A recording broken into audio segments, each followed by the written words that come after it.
Hey everyone, happy Monday. I wanted to record a quick video, even though my voice is waning today because of the change in the season, about the use of color palettes and exploring color in your work.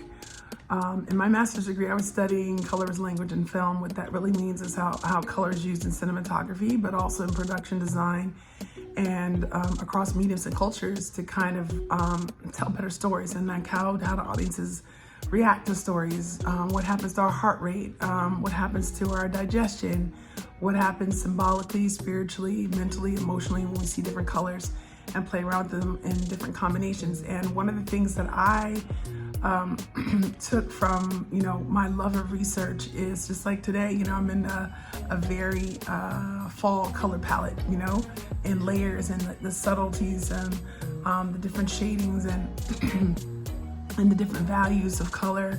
They create a statement, right? And they're either appealing or they kind of make, for some, their color can be offensive or push you away. And in working on films, one of the most important things is the color palette. You see it in animation frequently, extensively, right? With all of the mood boards and things that are created, and the storyboarding and everything that's created in order to determine what colors will be used in the film. The production designers and art directors work heavily there. It's the same in film as well, and in commercials also as well, based on the client's logos and the message that's trying to be, that is, being communicated to audiences.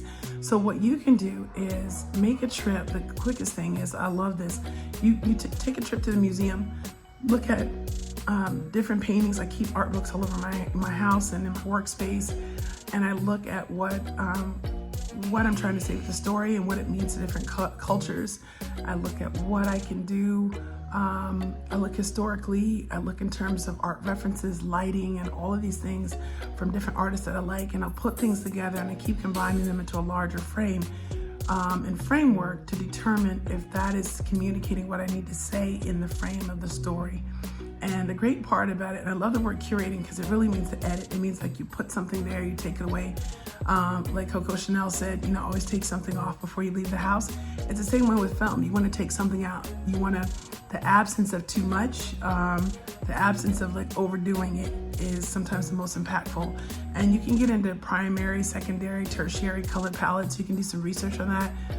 Also, clearly if you're doing like a period piece, that's, you want to explore what, materials and color palettes and things they were using in different cultures at the time.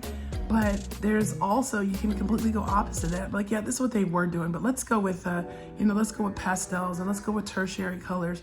Or let's, you can pull influences from Japan or Africa, different parts of Africa, or anywhere else in the world. You can pull it from the Middle East, or and you can bring those colors in and juxtapose them in really interesting ways, and that will give you an edge above your competition. So I hope that helps, and talk to you soon.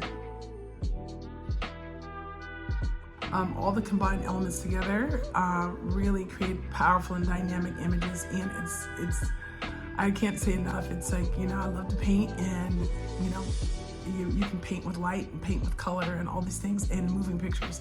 And in all of your work, I would suggest making color one of the first things you think of when you start interpreting characters and environments and deciding what you're going to reveal and what you're going to hide and what you need to show, because it's endless. The possibilities are endless.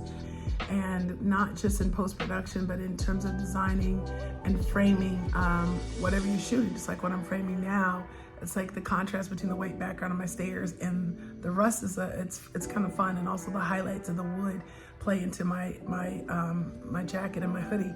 So there are stories that are told through color, and it can make something more dynamic and really interesting and eye-catching that people can watch.